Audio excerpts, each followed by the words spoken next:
Biden tonight in the State of the Union, he praised Ketanji Brown Jackson.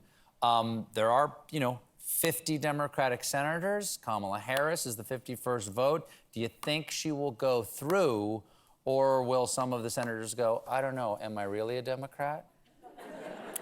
Well, I hope she will go through, and I will do everything I can to make that happen. I think we need people on the Supreme Court, and she is, I think, will be one of those people who understands that we need the law to work for ordinary people and not just powerful corporate interests. So, yeah, I think Biden made the right pick. I know there's a lot of pressure on him to go in other directions, but I think he made the right pick, and I strongly support her. Biden ended the speech tonight. He concluded by saying, as hard as these times have been, I am more optimistic about America today than I have been my whole life. Do you share his optimism? No. Get that down. But he is... And just N-O, I got the N-O. Okay, there you go. That's his personality. He's generally more optimistic than I am. I'm kind of...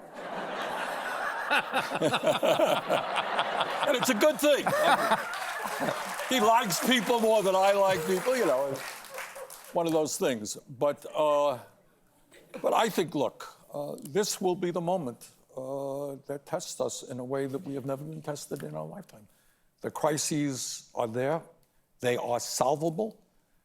And they are solvable if we're prepared to focus on them, not get diverted, not allow people to get us to hate each other because of the color of our skin or where we were born, but to say, you know what, for the sake of our kids and grandchildren, we got to deal with climate.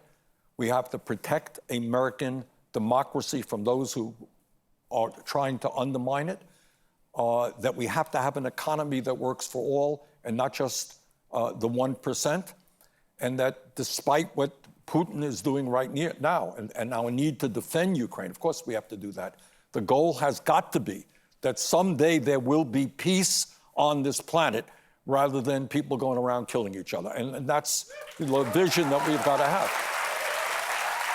Well, I would say, you say you're not optimistic. You say you're not as optimistic as Joe Biden, but I would say the hope that there can be a day when there is peace on this planet is an optimistic thing to say. And I'll tell you this, Stephen, and it's been a great honor for me to have run for president and go all over this country. And when I stand before thousands of often young people, black and white and Latino and gay and straight and Asian, and you see their willingness to work together to transform this country into a nation of justice, that gives me optimism. That's where what optimism I have comes from. It's from a generation that really wants to change this country. Senator, thank you so much for being here. Thank you. Senator Bernie Sanders, everybody. We'll be right back with a performance by Big Thief. Thanks, Senator.